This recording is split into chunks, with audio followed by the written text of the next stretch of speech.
네, 다음 전문가 모셔보겠습니다. 부동산정책연구소의 이규미 이사님 나와주셨습니다. 이사님 안녕하세요. 안녕하세요. 네, 인사 말씀 전해주시죠. 네, 내일이 크리스마스인데 지금 혼자 계신 분들이 굉장히 외로워하는 계절이기도 하고 그런 날이기도 합니다. 근데 지금 서울시에서 내린 통계청, 그러니까 통계청의 통계치를 본다고 하면은 1인 가구죠. 1인 가구의 비중이 28%를 넘어서 거의 30%를 육박하고 있습니다. 이 중에 대부분은 비혼족과 미혼족이 많다고 하는데요.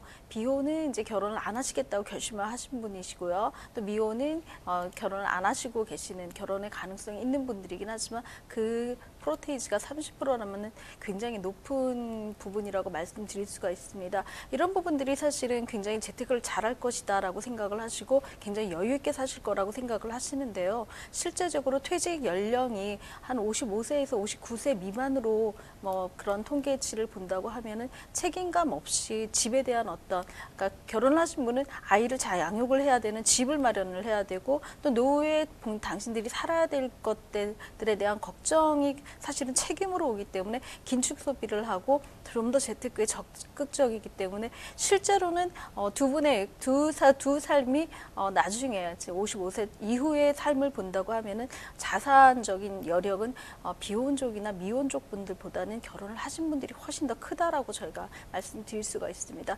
결론은 비혼과 미혼이 나쁘다는 것이 아니라 실제적으로 좀 더 55세 이후 퇴직 이후에도 좀 더 아름다운 홀로의 삶을 즐기기 위해서라면 지금 현재의 생활들의 어떤 소비 성향이라든가 이런 것들을 좀 더 지혜롭게 바꿔서 재테크 방향으로 좀 가신다면 훨씬 더 노후에도 비혼과 미혼이 아름답지 않을까 싶습니다.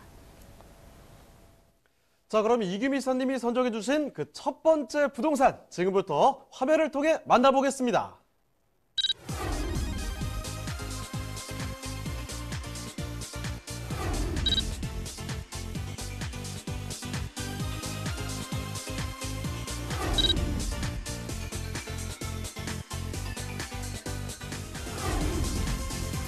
이규미 이사님이 선정해주신 첫 번째 부동산 네트워크.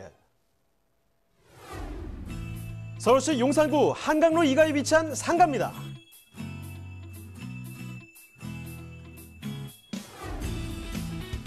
소개드리는 상가는 서울의 중심 입지, 교통의 요충지인 용산구에 자리 잡고 있습니다.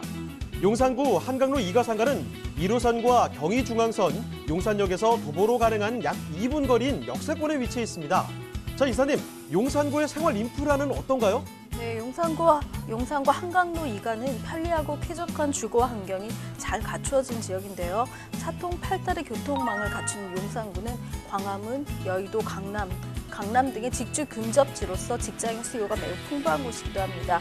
또한 남산공원 등이 인접해 있어서 쾌적한 녹지 공간이 잘 조성되어져 있기 때문에 산책과 휴식이 가능한 공간이기도 합니다.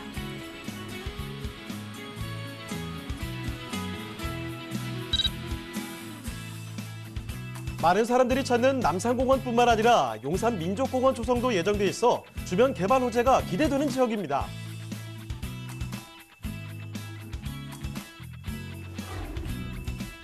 각종 개발 호재로 앞으로의 미래 가치가 더욱 상승될 것으로 전망되는 용산구 한강로 2가의 상가입니다. 자, 뚝딱뚝딱 소리 맨날 나는 곳 있죠. 여기 교통도 좋고 호재도 정말 많은 곳인데요. 용산입니다. 용산구 한강로 2가에 위치한 여기는 또 상가라고 하는데요. 개요부터 알아보겠습니다. 자, 개요 정보 어떻습니까? 네, 뚝딱뚝딱 소리가 많고 시끄러운 곳일수록 사실은 부동산이 돈이 된다라고 말씀드릴 수가 있습니다. 정말 소리가 많은 곳이죠. 서울시 용산구 한강로 2가에 위치한 상가입니다. 위치는 1호선과 경의중앙선 용산역에서 한 도보 2분 정도의 거리에 있고요. 면적은 전용 면적이 8.97평방미터입니다. 층수는 총 4층 중에 1층이고요. 준공은 1987년 7월에 준공이 완료되었습니다. 매매가는 1억 8천만 원 정도를 예상하고 있습니다.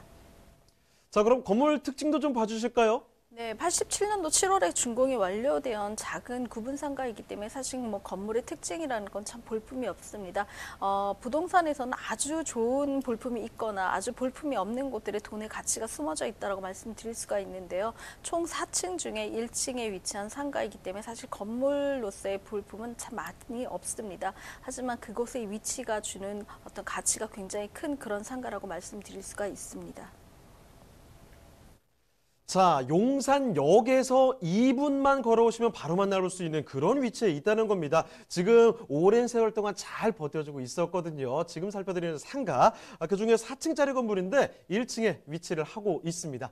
자, 그러면 용산이 뭐 어떤 곳인지는 잘 아실 텐데요. 바로 이 주변의 입지 어떤지 그 얘기를 더 들려드릴게요. 자, 입지 여건도 자세히 말씀을 해주시죠. 네, 여기서 굉장히 가까운 초역세권이라고 말씀드릴 수가 있습니다. 용산 같은 경우는 사실 역을 주변으로 해서 초고층의 뭐 건물이라던가 또 주상복합 아파트들이 굉장히 많이 포진을 하고 있고 지금도 뚝딱뚝딱 뭐 기준기들이 굉장히 많이 올라가고 있는 그런 곳이고 또 예정되어져 있는 그런 곳이기 때문에 역 앞에서 2분 거리에 있는 이 4층짜리 상가에 대한 가치는 굉장히 높이 살 것이라고 볼 수가 있습니다.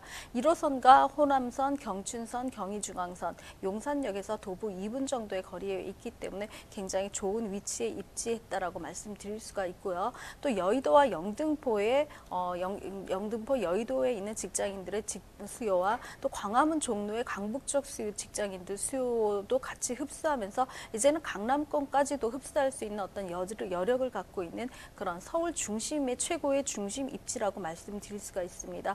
뿐만 아니라 입지 주변에 있는 쾌적한 공간들도 굉장히 뭐 말씀드릴 수가 있는데요.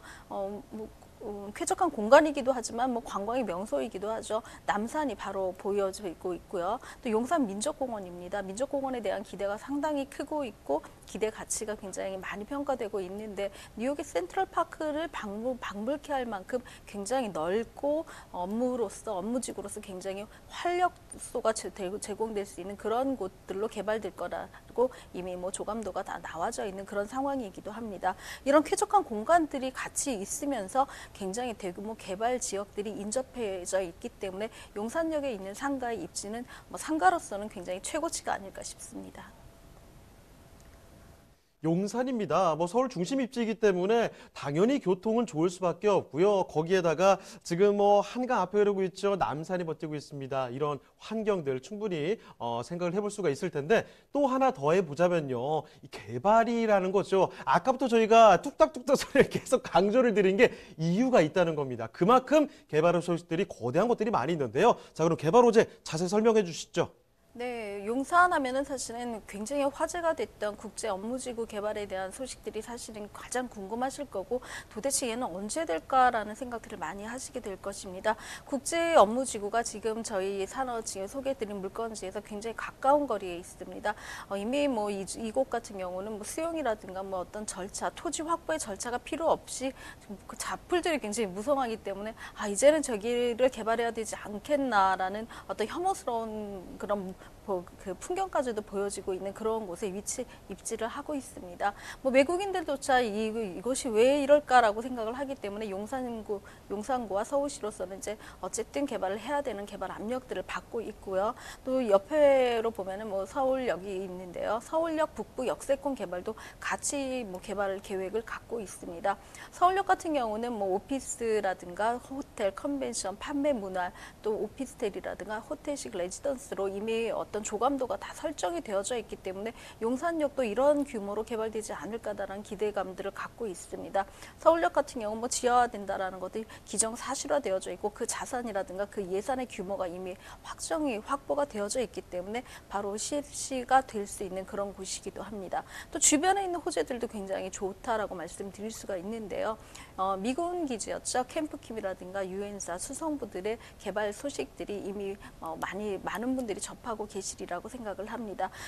이미 미군이 이전을 했기 때문에 소유권 분쟁이라든가 이런 부분에 약간의 조정기만 거친다고 하면은 굉장히 많은 개발지가 확보되어져 있는 그런 곳이기도 합니다. 용산구 같은 경우는 뭐 국제 업무지구뿐만 아니라 캠프킹 기지와 유엔사, 수성부 3개를 합쳐서도 5만 평 이상의 규모의 부지를 확보하고 있기 때문에 이쪽 같은 경우는 뭐 50층 건물이 캠프킹만 한 50층 건물이 8개 동 정도로 들어올 것이고요. 유엔사 같은 경우는 뭐 70m 높이의 규모가 착공될 예정으로 사실은 발표가 된 적이 있습니다. 이런 규모로 되어진다고 한다면 이곳에 있는 중에 빌딩 숲이 사실은 강남의 테헤란로라든가 광화문과 뭐 종로에 있는 곳들을 뭐 전혀 손색이 없을 만큼 크고 좋은 것들 또 새로운 것들로 이루어지지 않을까 그런 생각들을 하게 됩니다.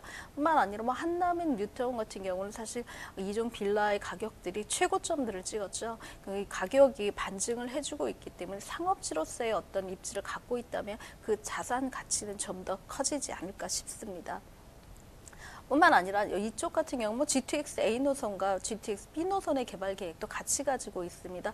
기존의 용산역을 지하화시키면서 모든 환승센터를 지하화시키겠다라고 발표를 했는데요. 이곳에 GTX A 노선과 B 노선이 기존에 있는 1호선과 경의중앙선을 같이 합해서 굉장히 많은 노선들을 방불케 할 그런 예정에 있기 때문에 이쪽 용산역의 역사의 규모 가치가 굉장히 커지지 않을까 싶고요. 뿐만 아니라 강남권의 아까 직주 근접지로서의 어떤 흡입력도 같이 가져갈 수 있다라고 말씀을 드렸는데요. 신분당선이 이제 착공이 들어가고 이쪽에 개통할 예정에 있습니다. 2024년 정도면 용산까지 강남에서 왔다 갔다 하실 만큼 굉장히 가까운 거리가 될 수 있는데요. 신분당선이 개통이 된다고 하면은 용산과 강남 간의 거리가 굉장히 가까운 그런 거리이기 때문에 두 국제 업무직으로서의 어떤 호환 관계도 같이 가져가지 않을까 싶은 생각이 있습니다. 용산 같은 경우는 사실은 용산뿐만이 아니라 강북을 가로지르는 강남권으로 오는 노선이 사실 많지 않기 때문에 이 신분당선이 연결이 됐을 때의 호재는 굉장히 크다라고 볼 수 있고요. 용산의 어떤 이런 발전의 규모를 좀 더 박차를 가할 수 있는 그런 계기가 되지 않을까 싶습니다. 자, 이렇게 용산 일대 입지는 물론이고요. 개발 호재들이 어떤 것들이든지 그 스케일 충분히 있는 그런 호재들 챙겨드렸습니다. 자, 그러면 한 가지가 남아있죠? 용산과 한강로 이 상가 가격이 바로 가장 궁금한 점이 아니실까 그런 생각이 드는데요. 자, 그럼 가격적인 분석도 도와주시죠. 네, 지금 많은 호재들과 입지에 비하면 굉장히 어마어마한 금액이 책정되지 않을까라는 생각들을 하시는데요. 실제로 용산과 한강로 이가의 상가가 입지적으로나 개발 호재의 중심지에 있음에도 불구하고 예상 매매가는 한 1억 8천 정도로 예상하고 있습니다. 이미 임차가 맞춰져 있습니다. 300에 월 30만 원으로 차임이 들어오기 때문에 좀 긴 건축 기간이라든가 이런 것들을 좀 참아내실 수 있는 그런 어떤 그 차임도 받으실 수가 있고요. 대출을 이용하신다면 실투자 금액이 1억 한 2천만 원 정도를 예상하기 때문에 주택의 규제 속에서 굉장히 투자를 어디로 해야 할까 많이 망설이는 분들에게 사실은 비규제죠. 어떻게 보면 상가가 이쪽으로 조금 더 눈을 돌려서 한 번 더 생각을 하신다면 투자가 굉장히 고급화되지 않을까 그런 생각을 하게 됩니다.